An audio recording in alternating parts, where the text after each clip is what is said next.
Hello once again, everyone. Welcome back to the show that is sweeping the nation. This is Radio Days with Gary Music Miller. Did you say sleeping or sweeping? Sweeping. Oh, okay. It could be sleeping. It's sleeping the we'll wake nation, you up yes. one way or the other. I'm Dave Black, your co-host. I just hit my microphone. I'm sorry. This is Gary Music Miller, the longtime voice at WKEE here in Huntington. I'm sure at one time or another, one of you has at least heard him for 2 minutes or so. Between 1978 and 2010. Yeah, that's why I said long time. Yeah. Something you might think it's short time. At any rate. Almost 4 decades.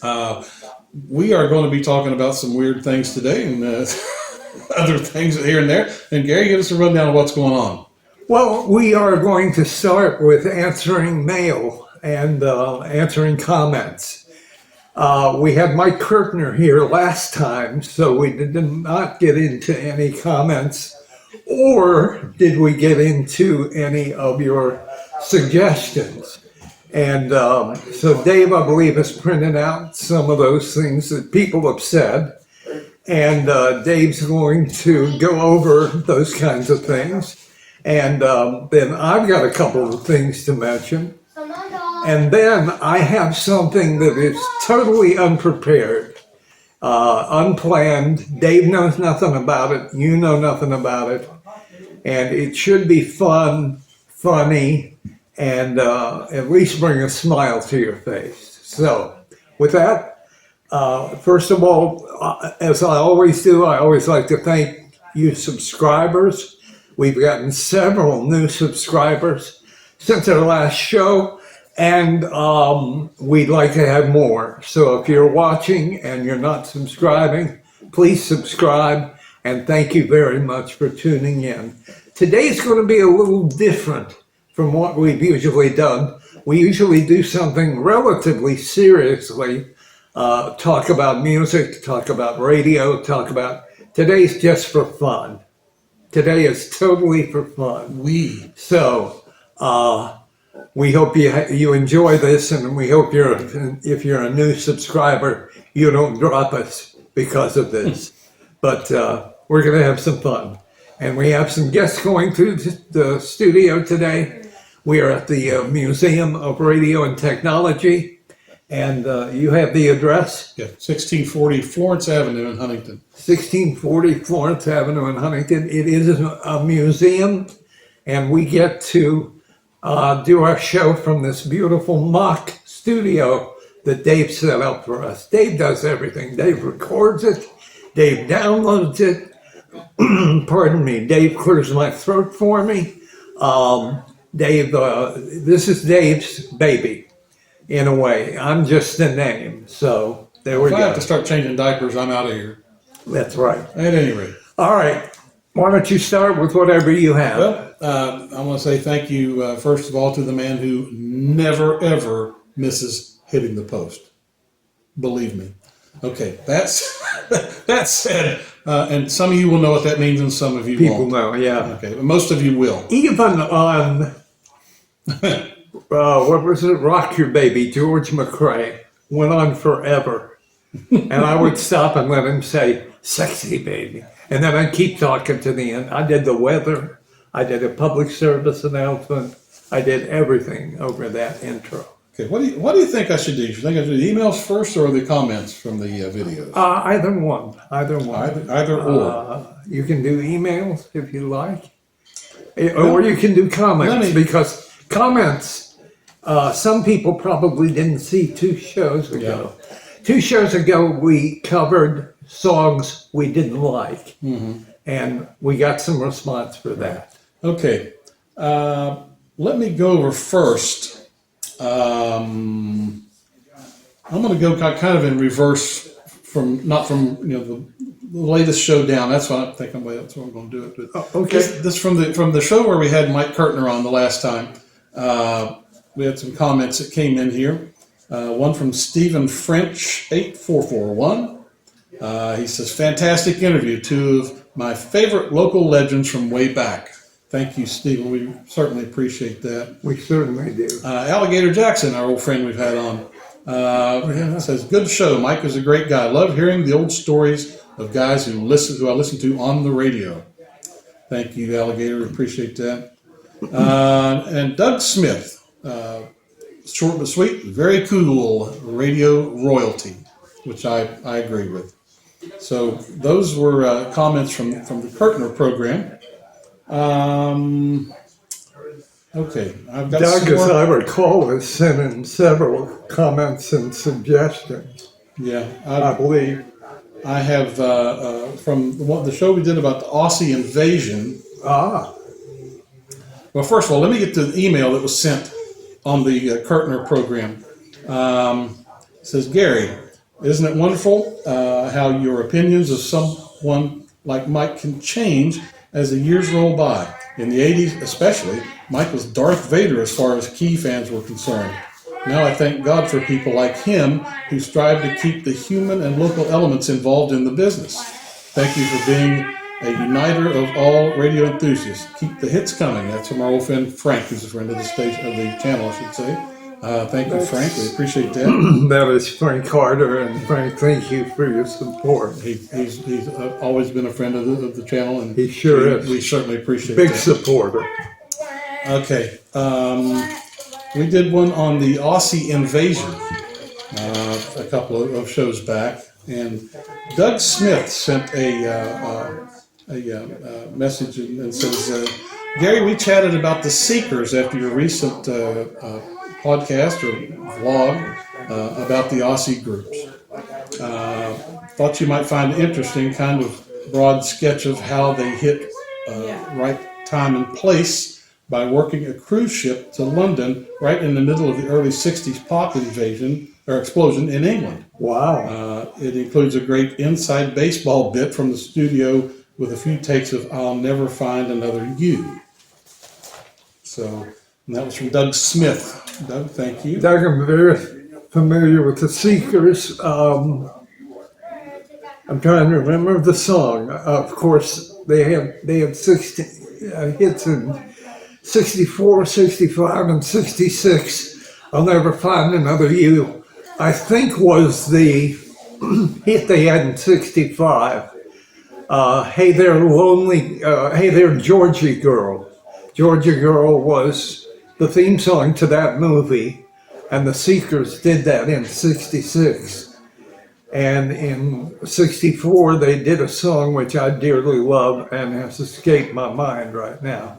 But the Seekers were a big act I always thought in the that one mid-60s. I always thought that one song was about a lovelorn male sheep. Yeah, I'll never find another you. I'll Never Find Another You. Get it? Okay. When I hear the name of a song they did in 64, it'll kill me, but it's not coming to me now. Yeah. But I loved it. I loved it. Doug has another mail here, and it says, great show, guys. Some of my favorite performers are among the Aussies. The Bee Gees are at the top of my list. So many great songs, and how very sad that we have lost all but Barry now. I quite agree. Gary, about Two Less Lonely People. A wonderful song. A wonderful song with a great lyric and Graham's soaring lead. That was Air Supply. Yeah. Yeah, it certainly was. Another of my favorites out of Australia, sadly much too short a run with the original Seekers, of course, where I talk about that with, I love Judith Durham, a voice, and it was sad that we lost her recently. Georgie Girl, I'll Never Find Another You were amazing songs. Speaking of Air Supply. There's another one that I can't remember. It's killing me. Speaking of Air Supply, I believe the guys are still touring. That would be a nice concert, wouldn't it? Yes. It was a nice concert when they were in Huntington, and I have a story about them that I've told. I won't, I don't know whether I should go into that or not. In case, I guess in case you missed, I'll briefly tell the story about Air Supply. They were supposed to do an interview at the radio station, and I went by in a car, very nice car, went over to the hotel to pick them up. I believe it was the Radisson. The record rep came out and said, "We're not going to the station, we're going to the doctor." And I took Graham Russell and Russell Hitchcock of Air Supply. They sat in the back seat. Pete and I, the record rep and I, sat in the front seat. We got to the doctor, and Pete leans over and said, "You're not going in with them." And I said, "I'm not." And he said, "No, you don't. They just prefer their privacy, and you're going to have to sit out here in the car in the burning hot sun for 2 hours."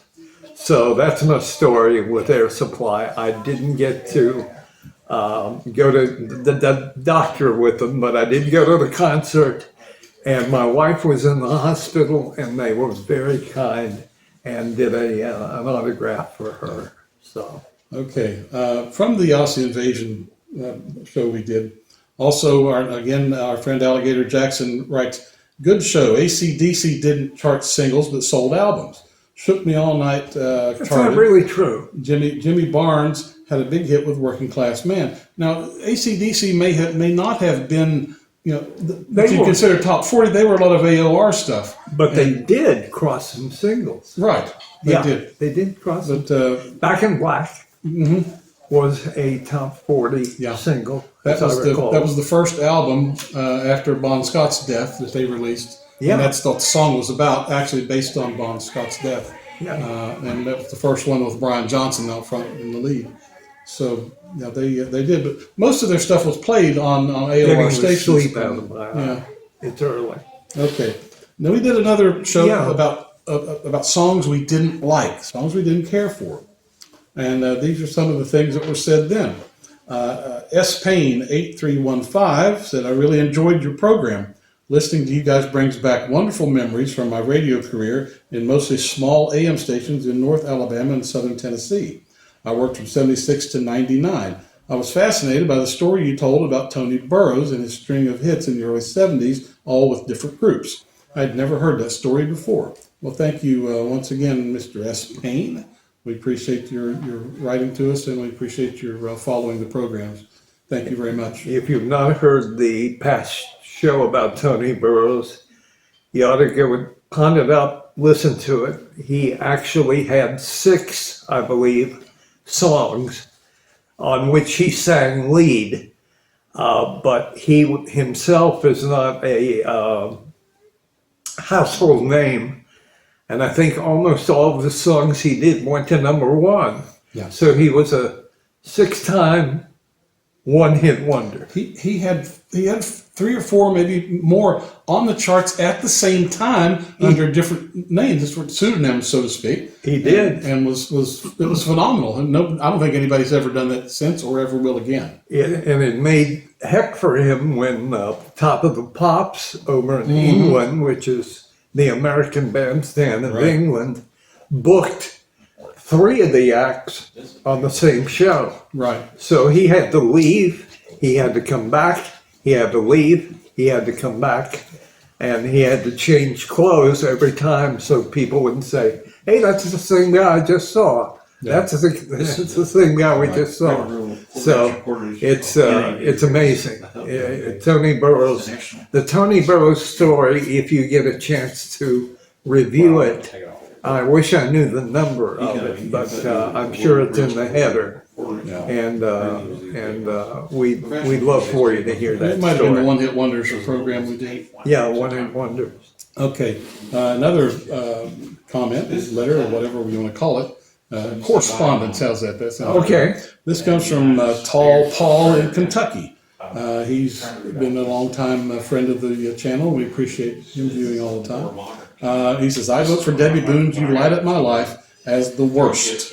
It was #1 on every chart. It was poorly recorded, technically, and just got overplayed.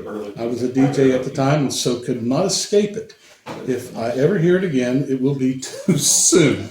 So, and it was only the #1 song for 1977, that's all. Yeah, I have to tell that story. We were on vacation and we were driving home and we heard Casey Kasem's Top 100 of 1977. For some reason that was playing. And we got to town at about #4. So we had to drive around, drive around the town before we heard the number one song. And I kept telling my family, I said, number one's going to be Debbie Blue, You Light Up My Life. And my wife, I think, said, no, it's going to be something more like Reunited by Peaches. I said, no, no, no. And the little girl that was with us, we took care of a young girl for many years. And she was asleep in the back, and she said, we can't stop. She was asleep. But she said, we can't stop till we find out what number one is. And when number one came on, the number one song of '77 was You Light Up My Life. And I was proud to prove my middle name was truly music. I can tell you firsthand what that's like. Driving around till the number one song was. Yeah. That happened just the other day, as a matter of fact. It did. Okay, lastly on our list here was another comment from Doug Smith on the subject. That I despise Terry Jack's Season in the Sun. I know it was popular, and my wife loves it. Most depressing song in existence. Holy crap. Can't agree more. Thank you again, Doug, for your comment. Terry Jacks is happy to hear that. Yeah, I'm sure he is. I'm sure the Poppy family is too. However, that's going to close out the comments and emails and things of that nature. If you have them, please send them in. rdwgmm@gmail.com is how you can get a hold of us. That's the best way. That's the best way. You can also get this guy on, we can leave comments down below the video. You can get a hold of this guy on Facebook. He's on there all the time now. Just send us a little message, or say a little something. You can just say, hi, thanks for the show, or tell us you either like it or don't like it.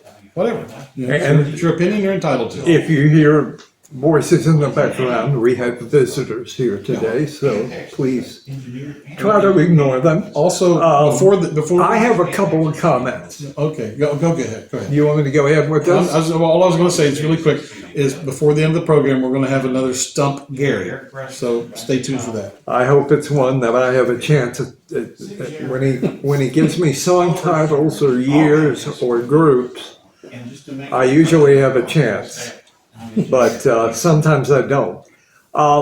This comment came to me via Twitter, which is now known as X. This was a private comment from Mary Louise, who said, Gary and Dave, I love your YouTube channel and have listened to most of your shows. I'm reading my own writing, so I can hardly do that. I've noticed Gary wears Tommy Hilfiger polo shirts. Do you have a deal with them? I think we've mentioned this before, but I do not have a deal with Tommy Hilfiger polo shirts. I just happen to wear them every time I'm here, and it's because they're comfortable to me. I like loose-fitting necks. I do not like T-shirts. I don't like anything that's fits around my neck. So I'm not much of a tuxedo wearer. You're an anti-T-ite. I am an anti-neckite. So we do not have a deal with Tommy Hilfiger. However, if Tommy wants to send me a shirt or two, I wear large. Send us a message. I will not, send us a message. I will not turn one down. I get my clothes made by Babu the tent maker. Somebody mentioned to me to mention, this is in Charleston apparently, on the 18th of May, Salt Fest. Now, I have no idea what Salt Fest is, but I promised I would mention it. It has nothing to do with music. It has, unless the music is salty. It's right before. Maybe Salt and Pepper are going to be there. They're having it right before Pepperfest. Yeah, right.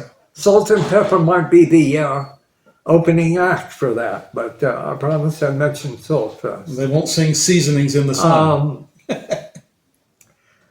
I mentioned Frank Carter. I want to mention a lady by the name of Debbie Mills. Debbie contacts me regularly, and she is a huge fan of our show. She always says she wishes it would last longer, and we do our best to accommodate that when the time is appropriate.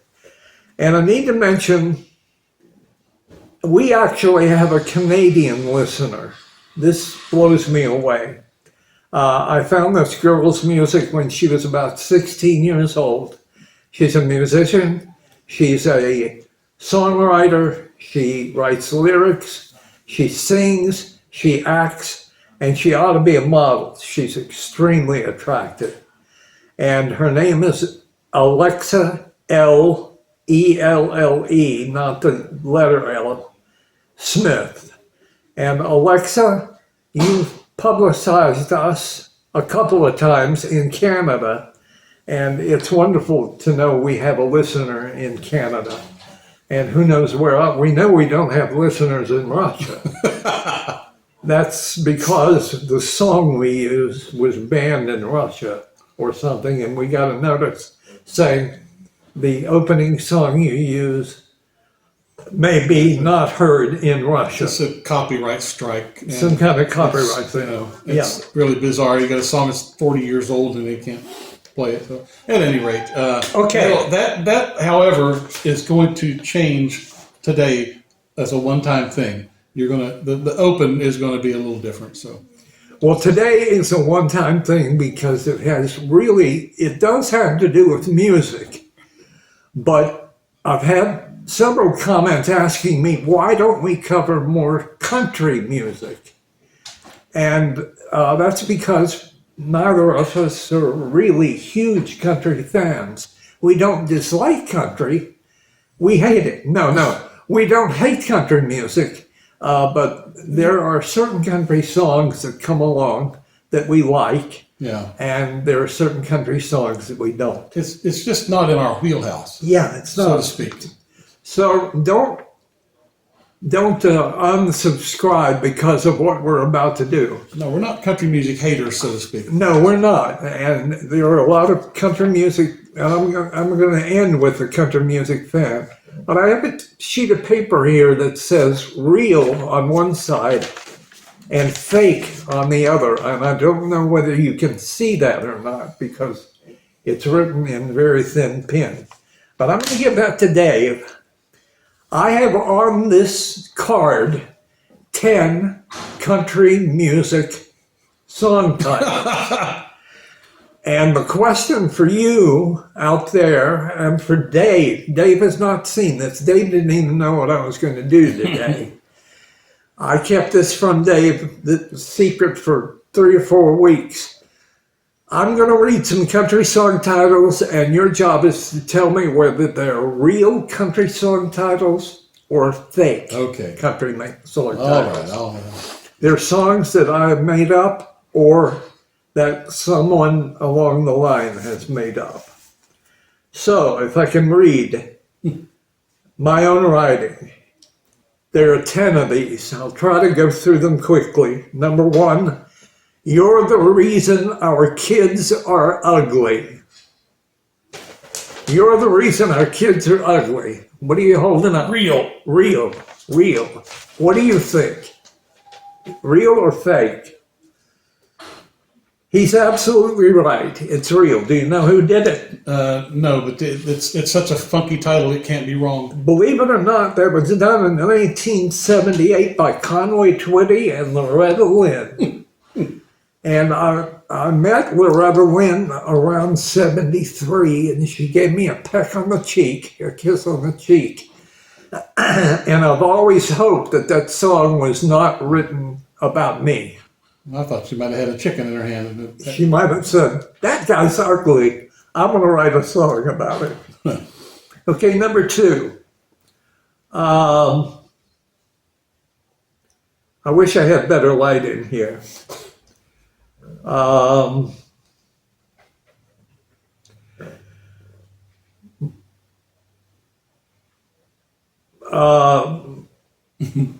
It'll take me a second. My Chevy's not running, but my horse is running fine. My Chevy's not running, but my horse is running fine. Is that a fake or a real song title? Boy, What would you say on that? I'm gonna have to say fake on that one. Fake one on that one. And that was totally made up. So he's 2 for 2. 2 for 2. a blind squirrel finds a nut on occasion. Exactly.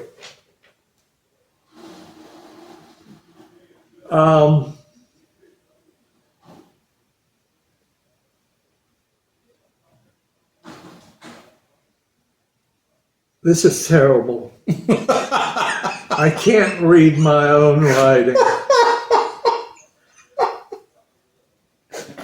Here we go. I had to read this twice. You may want to do a little editing in the middle of this. We don't edit anything. I flushed you from the toilet of my heart.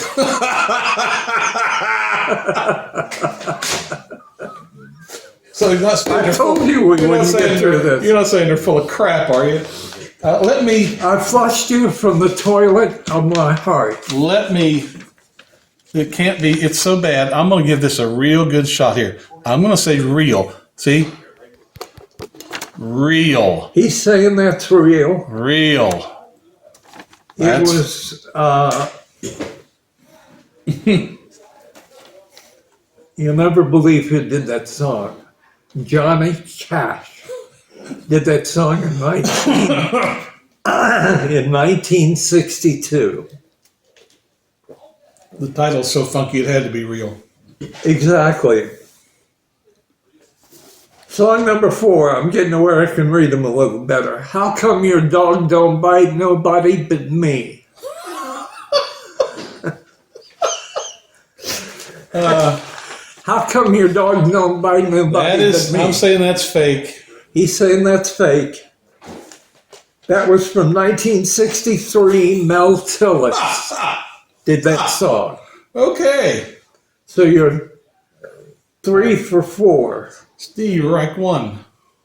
Or you're I'm still batting 600. 4 for 5 or something like that.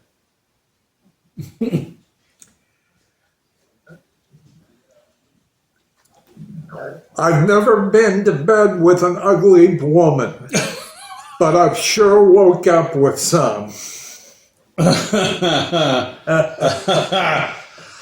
I've never been to bed with an ugly woman, but I've sure woke up with some. It's country music, so what do you think? So I'll say real.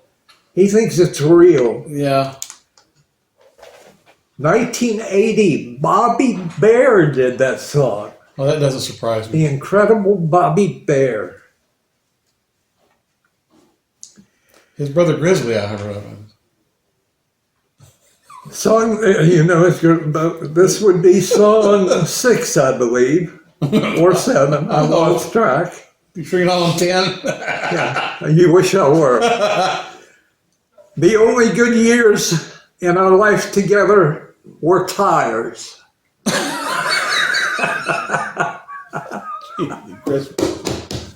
Oh, well. the only good years in our life together were tires. I'm going to say fake. That is fake. Okay. I made that made that up myself. I'm touching the mic again. I bet you're proud, aren't you? I'm very proud. There you go. And somebody actually inspired me with that title from a game show back in the 60s. Okay. They did a real or fake thing. That's what this is.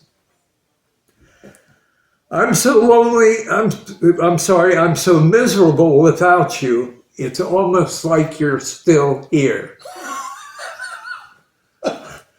I'm so miserable without you. It's almost like you're still here. I'm going to say that that's real.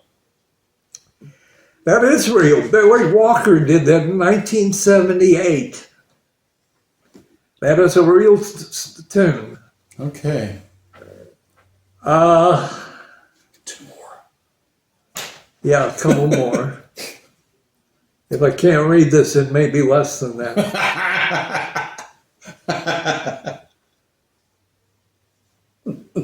I'm going to hire a wino to decorate our house. That is real. You know that song? Yep. That is real.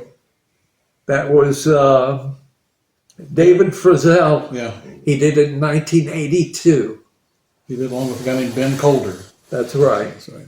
Two more. Foster You're right. Brooks. Oh, boy.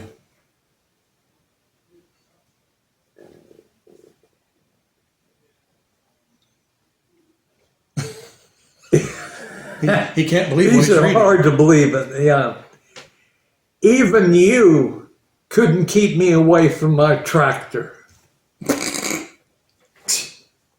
You know, Even you couldn't keep me away from my tractor. there are several songs about tractors and country. One was he thinks my tractor's sexy, which Yeah, go ahead.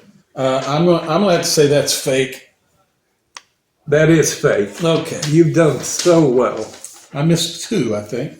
And I'm gonna finish up with "She Thinks My Tractor's Sexy," No, that's real. and you're saying it's real. It was done by Kenny Chesney in 2005, and that's real or fake country lyric. You almost got them all. You almost got them all. For once in my life, I tried to use logic, and it The kind of reason worked. I'm finishing with an easy Kenny Chesney song is I'm going to pull something out of Gary's vault. Here's the story. I was working on key from 2 to 7, and I walked out in the hall at about 6:15 or so. We were sharing studios with what was then Bubba 97.1. It was a country station. And down the hall comes walking this guy all by himself, and I immediately recognized him. And I said, "My wife is a big fan of yours. I hope you're Kenny Chesney." And he was, and he wrote this. He said, "No, I'm the new janitor." You might, exactly. He wrote this to my wife. I told him my wife's a big fan, and he wrote this, and I don't know whether you can see it or not, but it says, "Kim, love ya, Kenny Chesney." Well, good for him. Yeah, so he loves my wife. Well, So, he's among other. Kim, love ya, Kenny Chesney. It's written in. Can they see that? I usually, there you go. There it is. there. Okay. So you people can get jealous all you want, you country music lovers. If you're a Kenny Chesney Okay, fan, that is. Oh, you got one more? no. Oh, that's it? No, I don't. Well, That is the entire show for today. no, it is not. It's not the entire show. No, for sir. today. We have a Stump Gary segment that needs to. And if you get the first one, I've got another one laying in wait. Believe me. All right. So, All right. Here we go. This is Stump Gary. Now, Usually if it's songs from the 70s, even 60s, if it's songs from the 80s, I'm a little iffy because there were a lot of songs I Well, liked in the 80s all and a lot right, I didn't. let's get iffy. Okay, we're this- going to the 80s. On the last week of March in 1983, Okay. this song peaked at number 25. Oh boy. I'm going to tell you who did it. All right. You give me the song. The song was done by ABC. When Smokey Sings. No. No. ABC did do When Smokey Right, they Sings. did.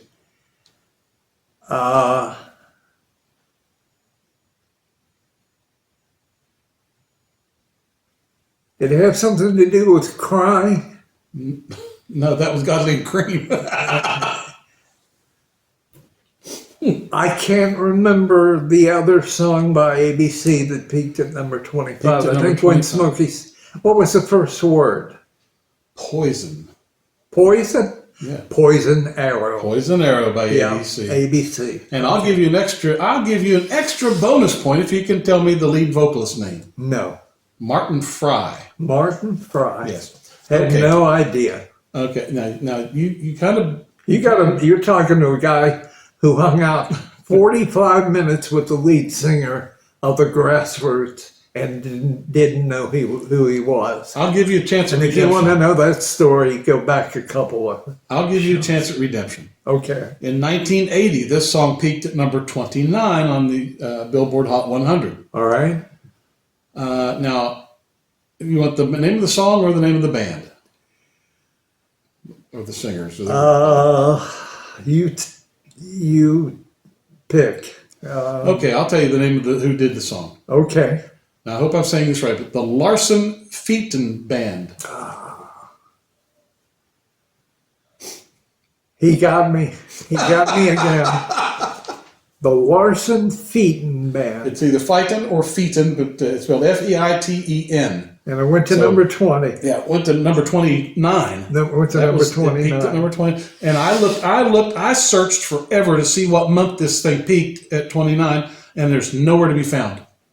I Wikipedia'd the crap out of this. I Googled the crap out of it, and nothing, buddy. It wasn't Nothing. Nicolette Larson No. with somebody else. It was another Larson. No.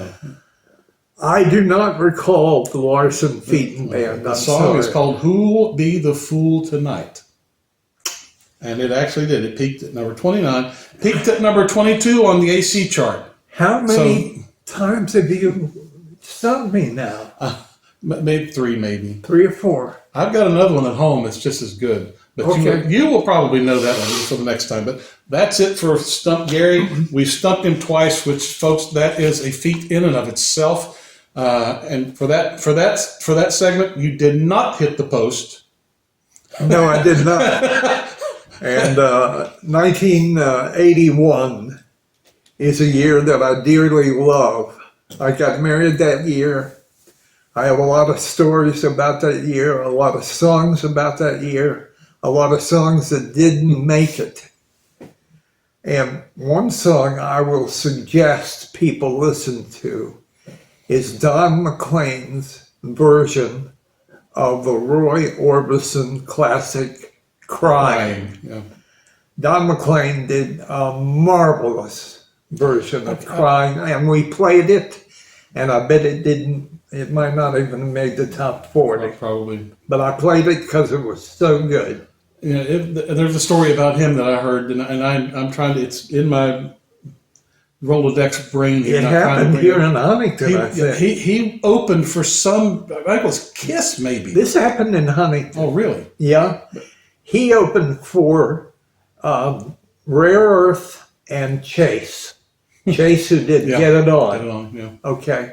And it may have happened in another city as well. He opened for somebody, and I would think that it was a heavy metal band or something. It might have been Kiss. Yeah. Might have been somebody, but he was booed off the stage unmercifully. Yeah. Then after that, American Pie hit, and he was the world's king. I mean, he just. Well, my story was I went with a friend of mine to see Rare Earth, and I wanted to see Chase because they had incredible brass.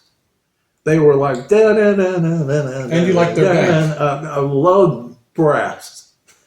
I love Blood, Sweat, and Tears. I love the Buckinghams. I loved any band that used brass, and Chase used brass.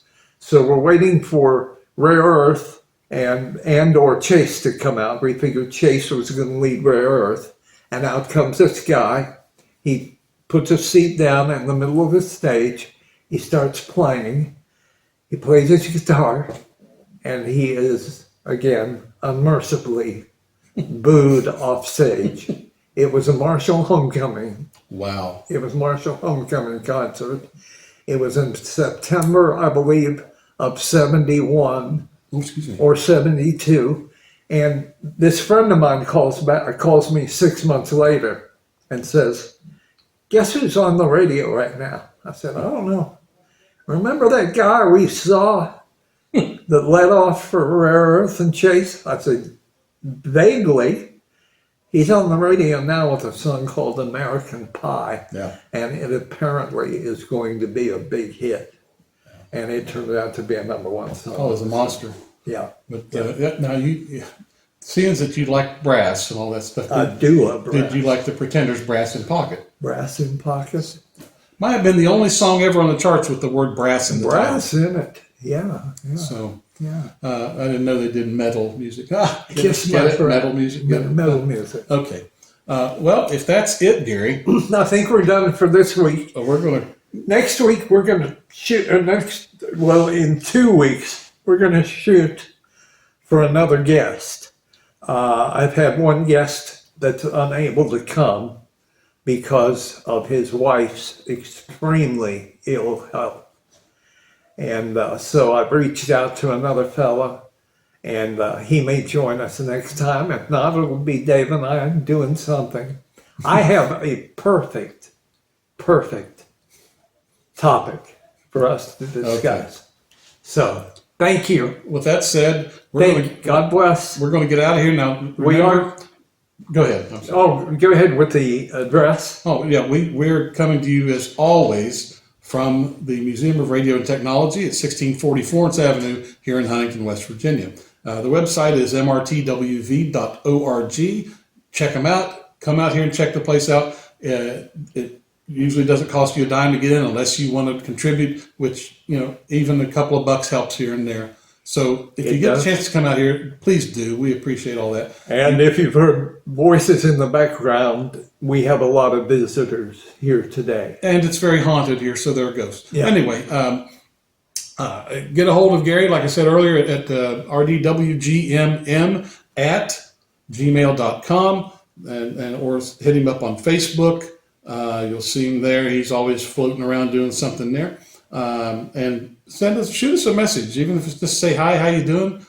Hate your show. We wish you would fall off the face of the earth. That would be just as well. So or a suggestion. Yeah, anything. Suggestion for a future show, a topic you'd like to hear us. A guy named Slim, I believe, wrote us one time and said he'd like to see us do a show on rock and roll. And I'm thinking about Dave writing down the first 5 songs that come to his mind when he thinks of rock and roll. And I'll write down the top 5 songs I think of when I think of rock and roll. And they may not agree at all with what you consider to be rock and roll. Right. But I think that would be fun. Yep, we could do something. We could do something. You never know what we're going to do. To satisfy Slim. And if you want us to do anything, that Seeker song's gonna kill me. Well, seek it out later.